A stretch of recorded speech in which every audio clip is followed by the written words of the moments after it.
And the next is scale factor, min neighbors, and min size. Now you must be wondering what all these are. Now I'm going to specify each one of them one by one. Now scale factor, the second parameter. Your model has a fixed size defined during training, which is our XML file already must have a fixed size of images, number of pixels for the image, and it must have been trained on those itself, and which is what I'm talking about now. This means that this size of the face is detected in image if present. However, using rescaling on the input image, that is my gray, we can convert a larger face to a smaller one, making it detectable by the algorithm and vice versa. Meaning, if I have a value of 1.1, that means I'm enlarging the face if it is present in my gray image or in this gray, which is our image, and I'm asking it to zoom in by 110%. Because the XML file had a specific size for faces and images, if my image now that I have, that is gray, has a face but is not the same size as my XML file, then it might happen that the detect multiscale or that my face detection app won't work properly and actually think that this face is not present and would say that yeah, in this image the face is not present. But if I exemplify the face, or if I change or zoom in into the face and the size becomes the same as the XML file, then it would be able to showcase yeah, a face is present and it would be able to detect the face. So that's why we use the scale factor parameter. Next is min neighbor. So min neighbor parameter specifies how many neighbors each candidate rectangle, meaning each face, if it is detected in the image, can or should have to retain it. This parameter will affect the quality of detected faces. Now a higher value results in lower detection rate, and a value of 3 to 6 is a good value for this. Meaning, let's say I have five faces in my video at any point. So one image will be created for that point having five faces. But if these five faces are very much closely, attached to each other, or maybe there is not much space between each of the faces, then it might happen that the face detection app would only be able to recognize two faces that are far apart, or maybe three faces that are far apart. So if you specify a min neighbors, so it basically defines how far apart two objects must be so that this app is able to work on both the objects and identify if those both objects are actually faces or not. Okay, so the last is min size, again, which is telling you that a minimum of this size of rectangle can be formed in which an face can be detected. Now this rectangle size face again would be a little more bit clear once I run this code. Actually, you know what? Let me just show you. Yeah, at the end I would show you uh, how to run this and what those rectangles, face, object, size actually are. Now we're actually using this multi-detect, which is already an inbuilt function inside my face cascade. Now this function will help us in finding the features. Okay, and the way it does is it will use all the features from the face cascade object to detect the features of the new image using my parameters, all of these parameters and my image which is present inside gray. Okay, yeah, so I've already defined them in much detail. These are like just the overview of each of the parameters. And then we go on to the step 4. So in the above step, the function detect multi-scale returns 4 values actually, which are x coordinate, y coordinate of my object if it is a face, with width and height of the rectangle inside which a face was able to be detected. Based on these 4 values, we will draw a rectangle around the face. So you can see, oh, okay. For visualization purpose, I was actually telling you about rectangle and all. Though rectangles are not really found, we have to actually build them.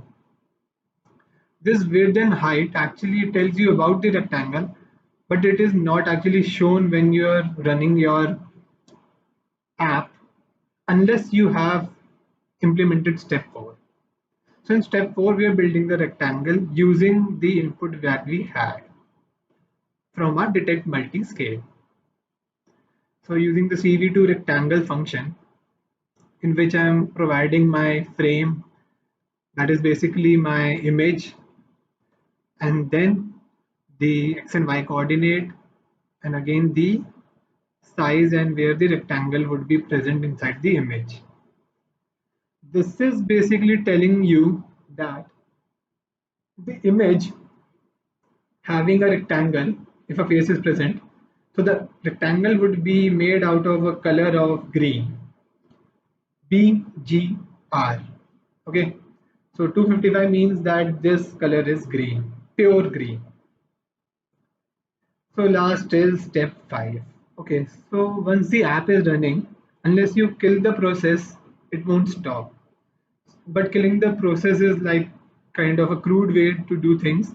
So we are implementing a input queue function, not even a function. Basically, we are trying to ask the user to input queue if he or she wants to stop the function and release and delete all the video that has been taken till now.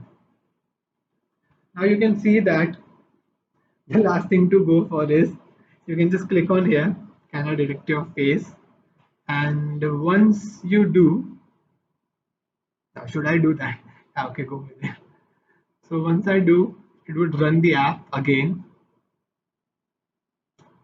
And after running, you can see that my webcam is on and I can go to, okay, yeah, before going to anywhere, you must see that there's actually a Python code running, okay, and it's showing me, and you can see if I input this, it is actually able to see all of these faces also. Now it's not taking my face, and now it's taking my face. So you can run this. See, it's not even closing if I close this. But if I input Q, it would close. So with this, we have completed a basic, face detection app. And you can see that Streamlit is actually very helpful as I can just, read the lines that I wanted to actually tell you about, even put in another URL to go to some other page for more information, can specify some of the code inside the interface itself to tell you what that code is working on or working about, can put in points to simplify or maybe a very specific or very complex task, and that way you can see that Streamlit is actually very helpful if you want to visualize things. Now turning back to the code, before we go forward, you can see that this har cascade frontal face default XML is the file that I was using, and you can just download this from the URL that I had set inside the Streamlit, or you can maybe go for this link here. This will give you even more detailed information about har cascade and how it works, because here I didn't actually tell you much about how the pre-processing of images were done. We were just simplifying our video into a frame that are actually images itself, and then using those images. Now you can see that CV2 video capture is the function I was using for capturing the video. And from there, if we scroll down, yeah, you can see here that if video capture was opened, then you can read all of that video and convert it into the frames, my images, use the images, convert the image into gray, give the grayscale image to my detect multiscale with the other parameters set up.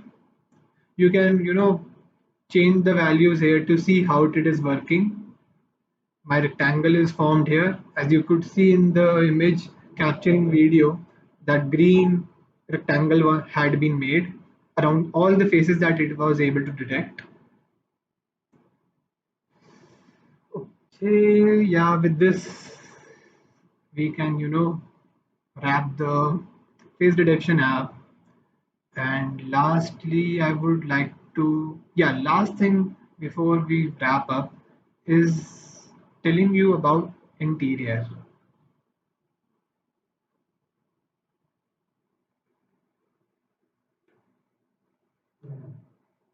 So yeah, so interior is actually a predefined value for the number of faces that might be in an image, and it is checking how many faces are actually present in the image itself.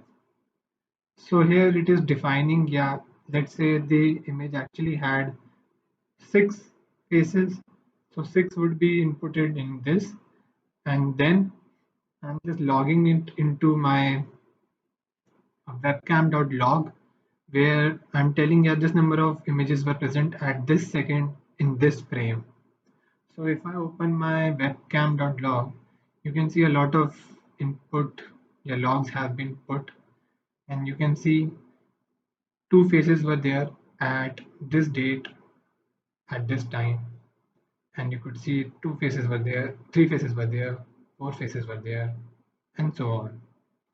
So this is the last part, and this is all which encompassed both Streamlit and face detection app. If you want just the code for the face detection app, it is inside webcam CV3.